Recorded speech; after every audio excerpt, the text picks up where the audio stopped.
According to a new study, people living along the Duwamish River are more concerned over climate change than local crime and homelessness.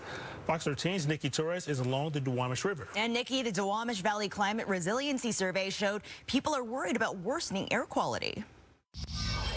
Even without climate change, we already know the Duwamish Valley is exposed to high levels of pollution simply because of its location. It is heavily industrial here. They are also right near the highways. So what concerns people the most around this area is what the future will look like. What will air quality look like with more flooding, more wildfires? That is what comes top of mind. The Duwamish River is the lower 12 miles of Washington's Green River that flows into Elliott Bay. Last fall, the Seattle Assessment of Public Health Emergency Response, also known as SASPR, ran a resiliency survey for the community of the Duwamish Valley. SASPR is made up of community groups, local agencies, and researchers. Here's the worksheet they followed. Volunteers asked 167 people to list their top 3 concerns. They could choose between a variety of topics, from homelessness, food insecurity, COVID-19, and so forth. The study's results tell us the majority of households are concerned about environmental impact, more than 60%. That is followed by crime and cost of living.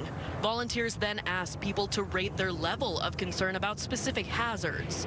The results from that part of the study tell us poor air quality is the source of most worries. Almost 60% of households listed it as their top concern. A close second was extreme heat and then wildfires. All 3 concerns are valid considering just 2 years ago, Seattle reached its hottest temperature in history. That was June 28th when it hit 108 degrees at SeaTac Airport. The study also highlights the South Park flooding event that happened late December.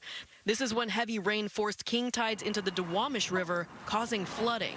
This afternoon, the banks were at low tide, exposing the dirt and rocks. You can see how a large flow of water would easily flood nearby walkways and greenery.